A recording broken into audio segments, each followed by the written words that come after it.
Saudari dan saudaraku yang dikasihi Tuhan, seminggu yang lalu saya ditelepon sebuah keluarga dan mengatakan bahwa kakeknya sudah mulai drop kesehatannya dan minta sakramen pengurapan orang sakit. Ketika saya datang ke rumah mereka, ternyata sudah kumpul semua di situ, cucunya, anaknya, menantu-menantunya, dan istrinya. Istrinya sudah berumur 92 tahun, istrinya. Dia berumur 95 tahun. Ketika saya sampai di sana, Bapak ini masih memiliki pendengaran yang jelas, sedikit penglihatan yang berkurang, ketajaman pikiran pun masih sangat jelas. Ketika saya datang sebelum memulai perminyakan ini, Bapak ini menggenggam tangan saya dan mengatakan, "Romo, jangan doakan saya berumur panjang lagi. Saya enggak mau lagi berumur panjang. Doakan saya supaya siap menerima kematian itu." Mendengar kata-kata itu, saya pandang istrinya pun tersenyum. Mungkin dalam hatinya, samanya kami Romo, satu nada dasar, itu maksudnya mungkin ya. Saudari dan saudara, jarang saya melihat ada ungkapan iman yang seperti itu dari seorang manusia yang telah legowo, siap batin menerima kematiannya. Salah satu kelemahan yang paling besar dalam diri kita manusia ialah hidup di dalam kecemasan, ketakutan. Mengapa kita cemas dan takut? Karena kita menghadapi ketidakpastian di dalam hidup ini. Tidak pasti besok masih kerja atau tidak. Tidak pasti nanti bagaimana masa depan anak-anakku ini. Bagaimana jodohnya. Siapa nanti pasangan hidupnya. Tidak pasti nanti setelah saya mati ke surga apa ke neraka. Karena tidak pasti, maka kita mengalami kecemasan. Tapi Kristus hari ini menjawab kecemasan hati kita dengan mengatakan, "Janganlah gelisah hatimu. Di rumah Bapakku banyak tempat tinggal." Mengapa kita gelisah ketika kita berbicara tentang kematian kita? Karena kita belum siap.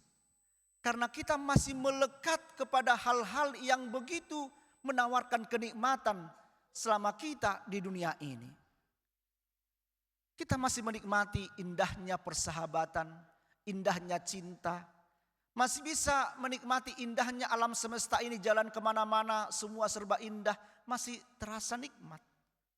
Masih nikmat mungkin bakmi GM, ya kan? Masih nikmat mungkin makanan kesukaan Anda, masih terasa nikmat.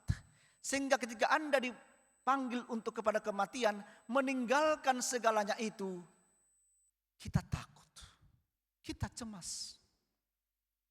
Karena kita masih melekat, bahkan terlampau melekat kepada hal-hal duniawi ini.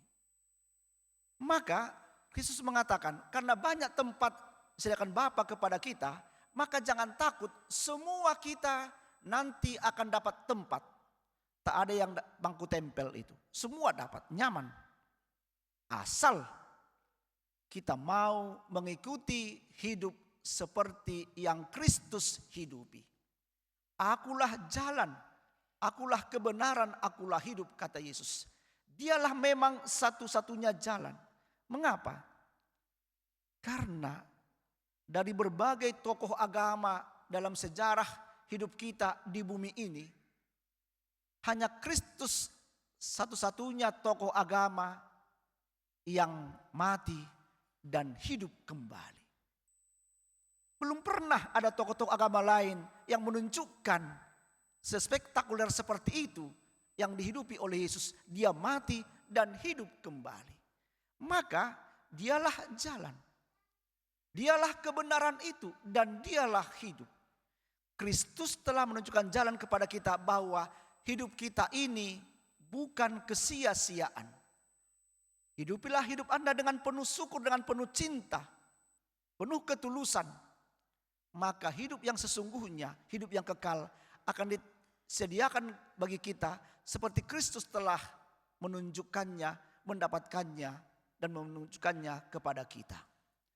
Maka saudari dan saudara, dialah jalan. Dan Kristus mengatakan kepada Filipus, telah sekian lama aku bersama dengan kamu, Filipus. Sudah 3 tahun nyata kamu lihat, kamu bersama dengan aku. Menyaksikan keajaiban-keajaiban yang dibuat oleh Kristus. Mendengarkan pengajaran-pengajarannya yang sangat-sangat baru, genial, dan sungguh-sungguh menggugah hati. Kok masih ingin menunjukkan, ingin melihat Bapa? Melihat aku, kamu bisa melihat Bapa. Maka saudari dan saudara, Kristus di akhir Injil tadi dikatakan, dan kamu akan melihat nanti pekerjaan-pekerjaan besar. Dan itulah yang menghantar kamu ke tempat yang telah Bapa janjikan kepada kita.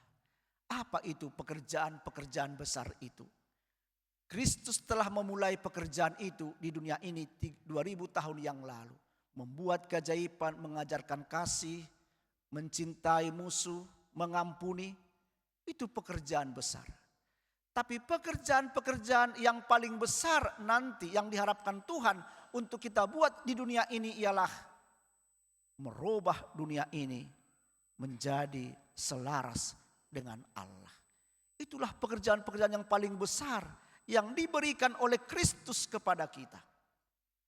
Maka memang benar pekerjaan besar itu sudah ada tanda-tandanya bahwa Kristus menguasai dunia ini. Apa buktinya? Kalau hari Minggu seluruh dunia libur. Padahal hari Minggu ialah hari kita menguduskan Tuhan, menguduskan Kristus.